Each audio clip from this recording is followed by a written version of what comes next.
Welcome to the Holistic Health Bites podcast. I'm your host, Andrea Nicholson, crime scene investigator turned functional health investigator.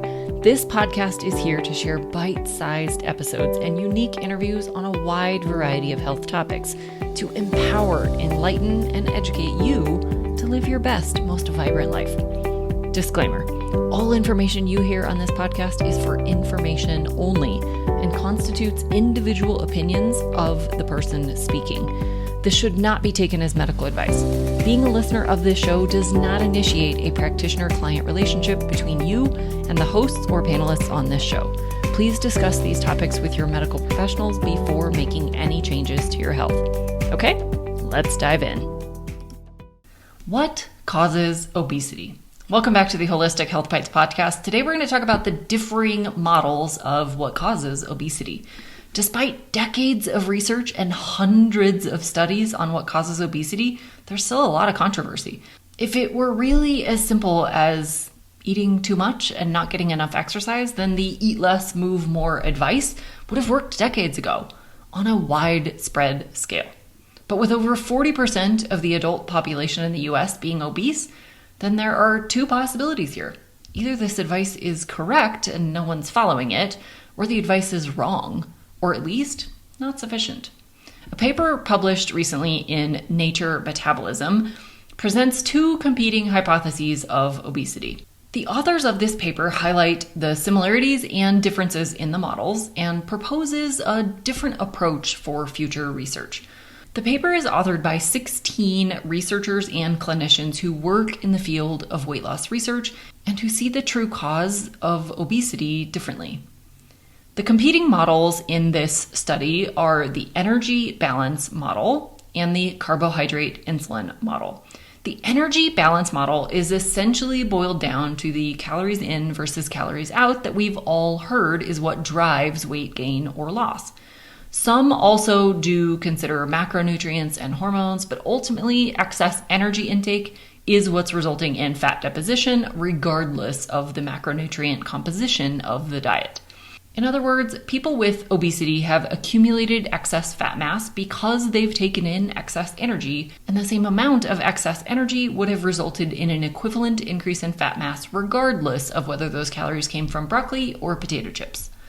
On the other hand, the carbohydrate-insulin model considers the primary cause of obesity is due to hormonal and metabolic effects that different macronutrients have on storage and burning of incoming fuel. This model blames refined carbohydrates the most due to the rise in insulin and an excessive rise in those with insulin resistance, which signals fat storage rather than fat burning. Both models acknowledge that it's hard for people to make long-term dietary changes when they're constantly surrounded by hyperpalatable, cheap, and common ultra-processed foods. They also both acknowledge the influence of sleep quality, physical activity, environmental factors such as endocrine disrupting chemicals, and social factors such as education level, socioeconomic status, and the circle of people they hang out with. But the carbohydrate-insulin model suggests that people would see greater benefit if they were told to limit overall carbohydrate intake, especially the consumption of highly refined carbohydrate foods that cause frequent and sustained higher levels of insulin, rather than simply being told to just take in less food.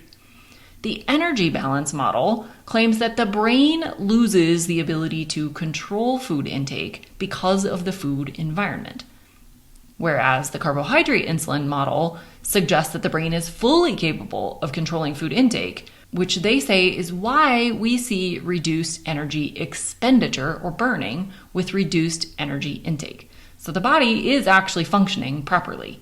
If you take in less, you'll burn less. We know that's true. The energy balance model says that the brain's ability to sense hunger and fullness has been altered by the modern food environment. There's a reason why the slogan is, you can't just eat one. Whereas the carbohydrate-insulin model says it's not that the brain doesn't properly perceive the hunger, it's that when highly refined carbs trigger the high insulin spike, the energy is pushed into storage, namely the storage of fat, rather than burning. This actually leaves low levels of fuel in the blood to be used for energy. This leaves the body feeling hungry despite being fed or even overly fed. This is the state of internal starvation, which is driving the continued drive to eat and therefore overeat, especially on refined carbohydrates. So you can see the differences between these models of obesity are significant. They propose different causes for the fat accumulation. This has major implications for the best, most effective, and long-lasting ways to reverse or prevent this, which in turn has great implications for public policy, the food industry, and clinical practice. In my view, as a functional nutritionist, I think both models can exist on some level together, although I tend far more to the side of the carbohydrate-insulin model. Let me explain a little bit further how I can say that I think both models that seem to be diametrically opposed can both somewhat be true. Firstly, I see the benefits for myself and my clients when we focus on eating following the carbohydrate-insulin model. Low insulin eating less often, and eliminating refined and simple sugars. Eating in this fashion not only helps to reduce body fat and overall unhealthy weight, but resets appetite, calms the food noise, and many people note other benefits like reduced joint pain, fewer headaches, improved physical functioning and strength, increased desire to be active, just to name a few. And we can literally see the metabolic benefits on lab testing and with many other health biometrics. So what about the energy balance model is correct? It is true that overconsumption of food, any food, can cause weight or fat gain. I have seen this in my clients with a long history of over-consuming foods for a variety of reasons, whether that be past trauma, lack of food availability as a child, eating disorders, lengthy history of ultra-processed food consumption, all the reasons why people currently overeat, and that's what they're used to. For these clients, it can be a real challenge to retrain their brain as to what a normal meal looks like. These quality, nutrient-dense foods take up a whole lot less space on the plate than refined carbohydrates do. So their brain still wants to fill their plate. And most of us are eating mindlessly or have been trained to clean our plates. This can lead to overeating outside of true hunger. I do also see that for those who don't fully move into consuming whole, unprocessed foods, even if they reduce or eliminate refined and simple carbs, they still struggle with food addictions, dysregulated hunger signaling, and a drive to consume more than they otherwise biologically would. I think this is due to other chemical additives in these processed foods. Even low-sugar, carb-free processed foods can push this drive. This is why I'm not a fan of keto treats or any food in the grocery store that's labeled based on a particular diet. These chemicals are powerful, regardless of their sugar or calorie content. This is why we've seen time and time again that the low-fat snacks, aka SnackWells, didn't work. The low-sugar, aka keto snacks, don't work. And why most commercial diet plans with processed packaged foods don't work long-term. They're all keeping the hunger and addictions alive.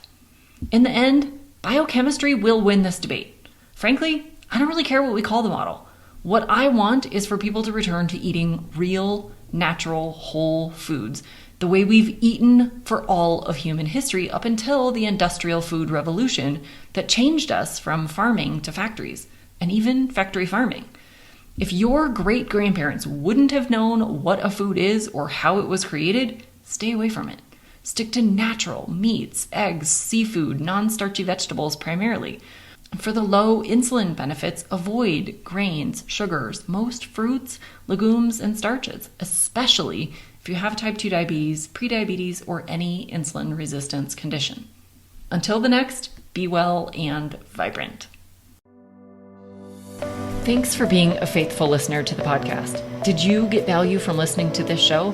I'd love it if you left me a review on this podcast so that others can more easily find this valuable information. Did you know I also work one-on-one with clients and my practice is entirely virtual? I approach solving health challenges like I approached solving crimes, by conducting a thorough investigation into your case.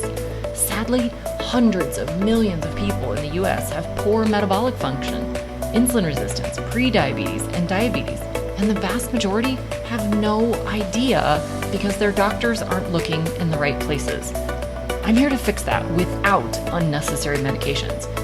If you struggle with low energy, stubborn weight, hypertension, sleep disturbances, or any other undesired symptom, and you want a natural, lasting approach to correcting the problem rather than masking symptoms, apply to work with me.